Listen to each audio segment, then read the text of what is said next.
Hulu is now 100%, and WarnerFlix will not be ad-free.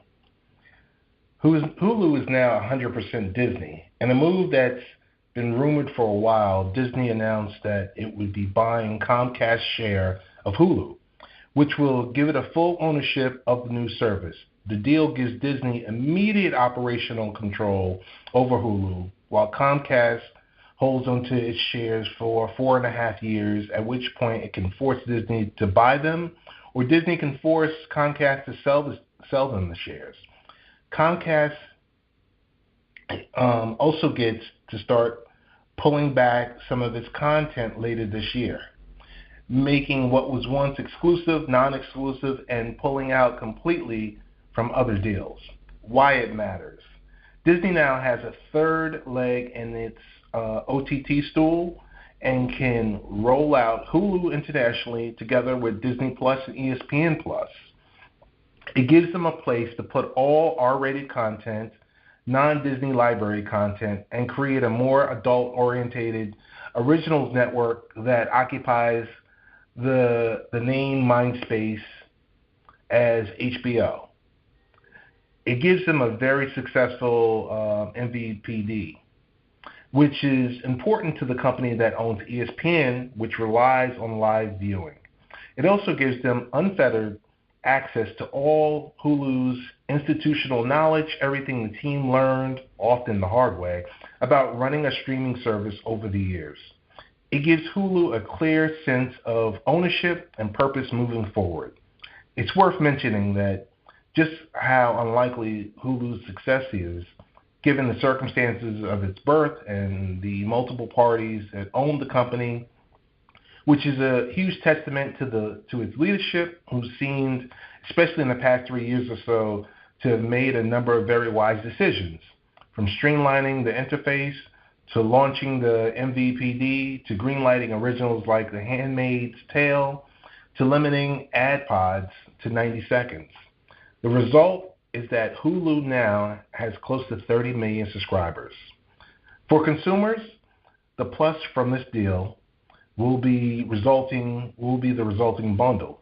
We'd be shocked if Disney didn't offer to bundle all three services, Hulu, Disney Plus, and ESPN Plus, along with the Hulu MVPD for a very attractive price. From a consultant's point of view, that's a nice base to start from. And viewers can add on Flixes and the FAST as they see fit. What you need to do about it. If you're an advertiser, Hulu is the only place to reach the sizable audience that the three Disney services will have. Those 90-second ad pods are a great way to ensure that your commercials get seen without having to annoy out of the audience. If you're a rival Flix, you want to relook at your content and distribution strategies in light of this, particularly what your sales pitch is to audiences, how you plan to reduce churn, and what your future bundling strategies might be. If you're an MVPD, especially a smaller one, you might want to think about striking a deal with Disney and letting them be your paid TV service. That 3-service bundle plus broadband could prove very attractive. WarnerFlix will not be ad-free, as we said at the top of this pod. Not that anyone really expected the company that owns, this specific service, but in light of Disney's decision to make Disney Plus ad-free, it was notable that Warner confirmed that their new service would be at least partially ad-supported in Phase 2.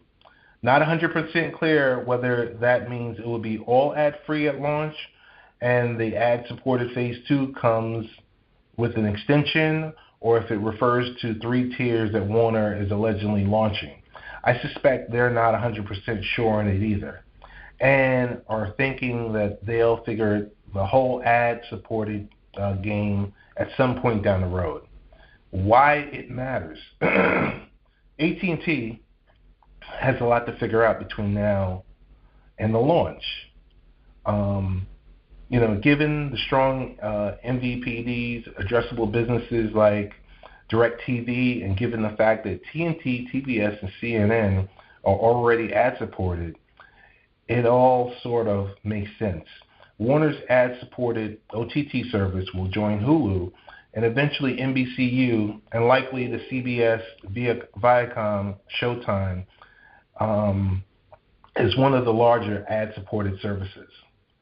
And the four together will greatly increase the amount of high-quality, addressable OTT inventory, along with the number of viewers who can be reached via that inventory. That shift will more or less force advertisers to start taking ad-supported OTT seriously, and may actually push the industry to fix the many problems and inconsistencies that brands and agencies face while trying to buy an OTT. It would also push the traditional linear broadcasters to start offering addressable advertising, either via initiatives like Project OAR or by biting the bullet and striking deals with MVPDs. What do you need to do about it? If you're an advertiser, you need to get on your game about OTT advertising. If you're the measurement industry, it's time to agree on some basic standards around things like segmentation, attribution, so that everyone can make money off this OTT thing. And if you're a viewer like myself, it's time to get another bag of popcorn and maybe take a bathroom break, because it will be a while before AT&T figures out what their new WarnerFlix service actually looks like. This is Ted Hicks, Late Night Parents.